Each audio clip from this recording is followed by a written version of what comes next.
Yes. Right, so a couple of things to start with. The clay has to be wet, otherwise you can't take, a plaster will stick to dry porous materials. Right? So the best way to, the most efficient, sort of easiest way to take moulds from a clay figure is to leave it wet, so that it's and nothing sticks to wet clay. There is a product called Sally's All Clear, which is like a roof and gutter sealant, but it's a specific one that will stick to wet substances. So, but when we get to doing a rubber mould, we're going to do two different types of moulds. Do a straight plaster mould, or it's called a multiple piece plaster mould, and or you can make rubber moulds. Hi, Richard. Make rubber moulds which are flexible and are easier to take moulds of complex shapes. So this was a really good pose for this model because it's all well contained and there's no negative spaces. And for this mould to be effective, there can't be negative spaces and there can't be deep undercuts. Okay? So mine, must have preempted this when I was making it. I was thinking about it maybe, in that there are no sort of negative spaces or deep undercuts. There's a deep undercut down in there, which I'm going to fill in a little bit. So that's your first job, is to prepare the clay pattern. So in mould making, the pattern is the object that you're making a mould from. Okay, it's also called the master copy or the model. But in the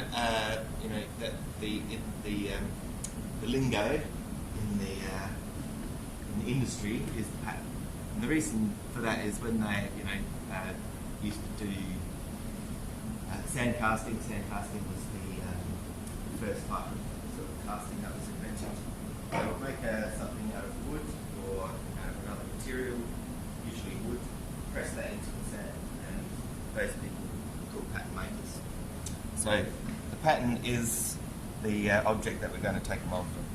So you have to fill in deep undercuts and repair and moisten any areas that need work. So first of all, moistening it. And if you notice here, the bit of my leg has started to come away there. So I'm just keeping on, I've sprayed this quite a bit today, so it can absorb quite a bit of moisture. It's quite dry already. And I'm just going to repair that. And it doesn't need to be like fully repaired, just so that it doesn't really sort of come off. It doesn't even matter if there's a little bit of a line there. You can repair that in the mould. So I'm just, going around just making sure that the bottom looks alright, take any bits, blobby bits off. And I'm going to get some clay. So there's two types of clay. This trolley here is mould making clay, two different types of clay. And the clay over on that trolley over there is the modelling clay, which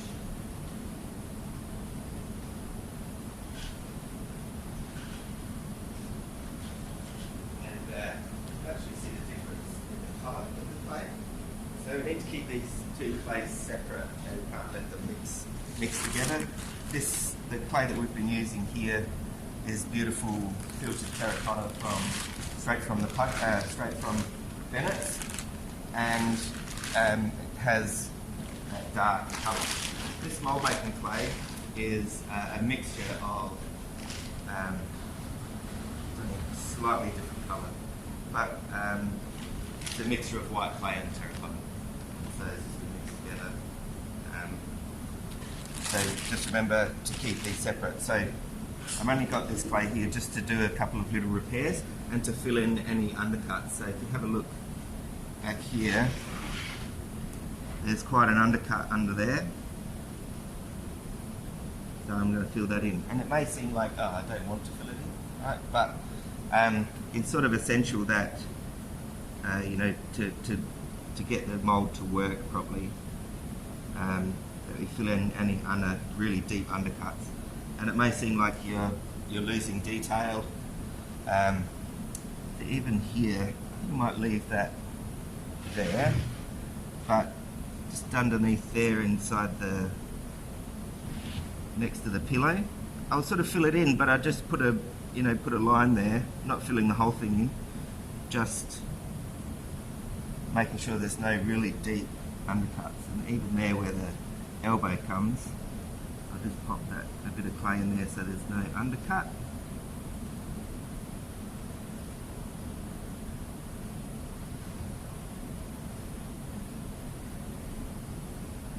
There's still that definition of the edge of the elbow, but just not a really deep undercut.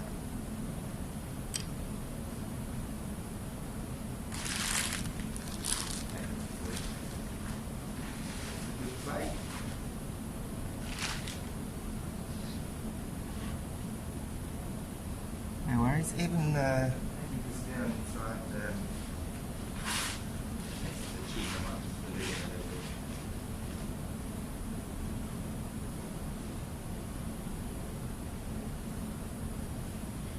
Just down in there. Still want that definition of the chin.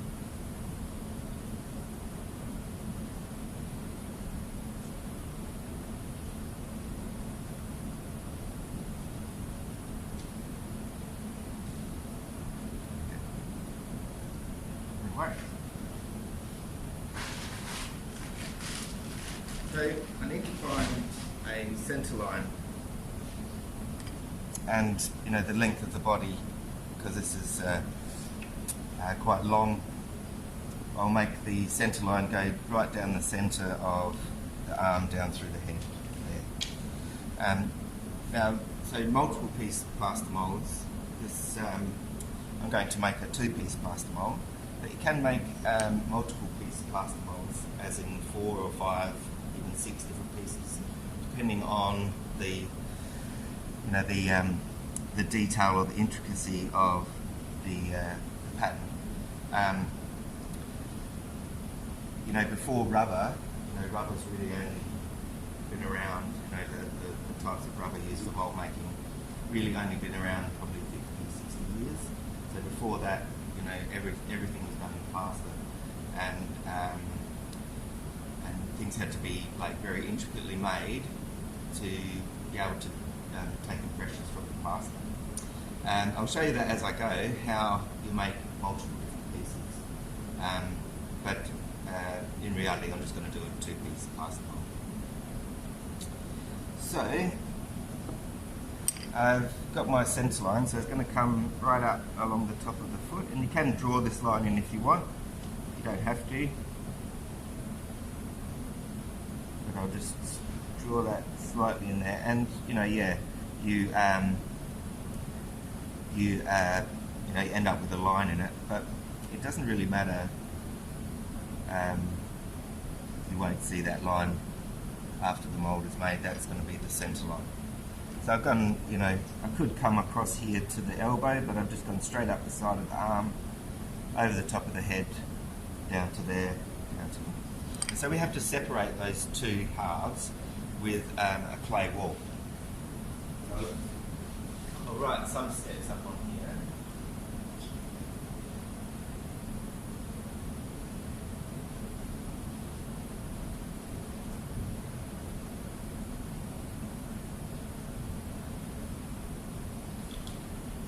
Now, clay wall is where it ends up being the separation point where the mould comes apart. So we have to build a clay wall that's on that centre line, as in 1/2 of it is on that. Clay.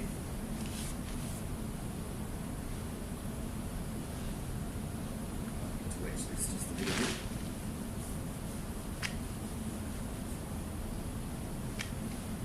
Even though like we fill up the mold, we can still carve it away under with steel shards.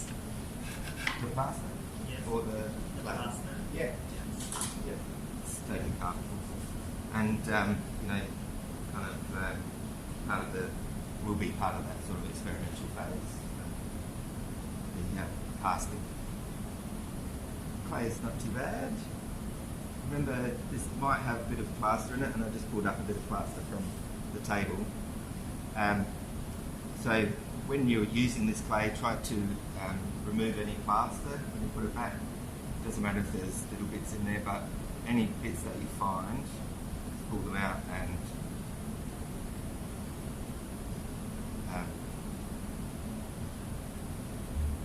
makes it easier to reuse. Alright, so make this clay wall, and it's important that the clay wall is really sort of sound and robust. It's not going to move anywhere. See, sometimes, you know, sometimes the clay wall is not thick enough, and it flexes and moves while you're working. So that's not what we want. We want to be able to have a nice thick wall. And sometimes the wall needs a bit of reinforcing on the other side, but I'll just have a go at this. Doesn't matter which side you start with first, but I'm going to make a sausage. You can just start with small pieces. It's probably best when you're starting out just to make small lengths of clay wall. So just rolling it out like that. And then, I mean, we don't have rolling pins. You can use a rolling pin if you've got one, but I just smooth it out like that. Just use my palm of my hand to flatten it down and make it smooth. So this is going to end up being the centre of your mould. So then I just, oops, quite enough there. Just want to take the bottom of it off, make a nice flat surface there. And then do it so that you can see. It's a nice flat side, and I'm actually going to put that on here.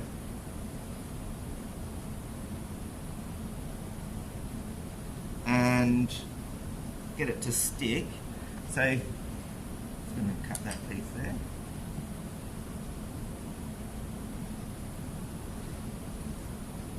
It's important that, yeah, the clay sort of sticks. It's not going to become part of the clay body, but just sticks to the clay. And we sort of piece that together.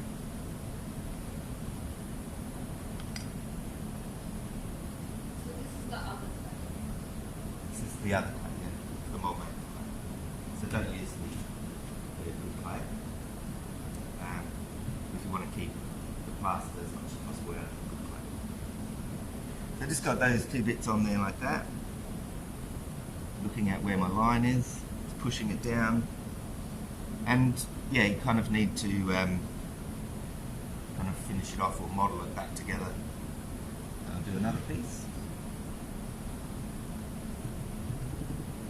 And have a look at how thick that wall is. It's like, it's at least a centimetre, maybe a centimetre and a half thick. I don't want it any sort of thinner than that.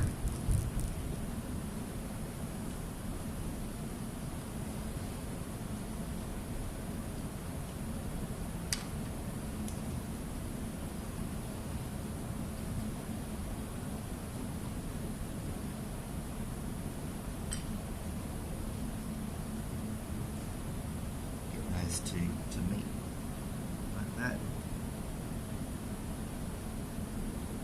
You can bend that right around.